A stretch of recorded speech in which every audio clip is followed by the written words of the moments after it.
Okay, so made a list of people I had harmed and become willing to make amends to them all. Question mark. Step 8. Okay, so I did make the list in 4, yes, and I probably added to that list along the way. And by the time it came down to actively making amends, that was impossible, it seemed. So I would pray about it and ask for the opportunity to make them. But what ultimately I ended up doing, because I was so resistant, especially some, was I made a list of the ones I could do now, the ones I might be willing to do someday, and the ones I will never, ever do. And if I made that list, it made it seem like I could at least get started. So I could at least get started on the ones I was willing to do now, like the people close to me, like my mom. The ones I really struggled with, I still have some, actually 10 years later, that I struggle with. I found that amends is not a one and done. It's like a lifetime process.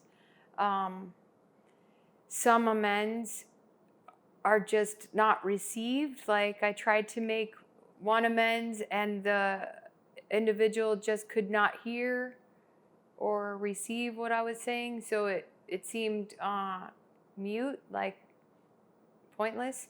So my way of living amends is that I'm just trying to be the best me every day, show up and be accountable, and hopefully one day the ones I have not yet been able to make will present themselves.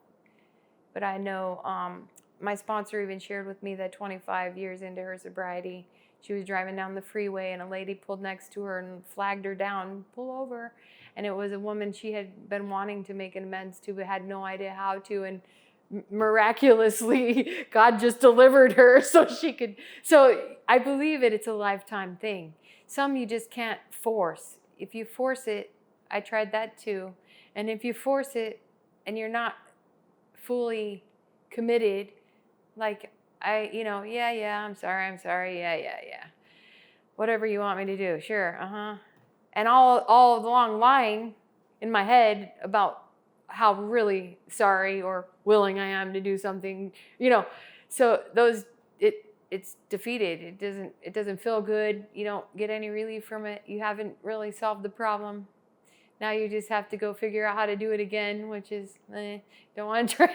Don't have to make more than many approaches on the same thing. So might as well do it right the first time.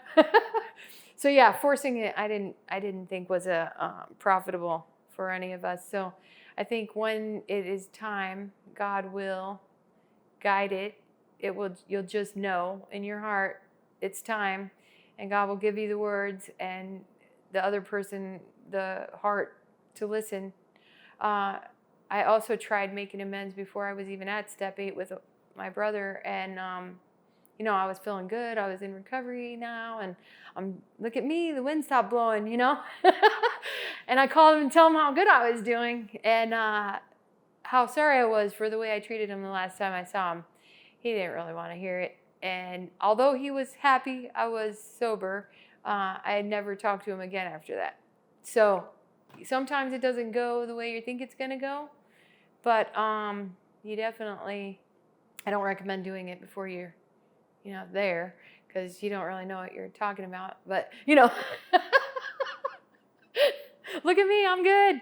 Oh yeah, that about you. Oh, never mind. No, So anyway, I learned a lot. The point is, I learned a lot of hard lessons on what worked and what didn't work. And what I learned was that God will tell you in your heart when it's the right time and what to say, and you'll be able to handle however it goes, because you're in that place with God that you're accepting if they say yes or if they say no, or if they, you know what I mean?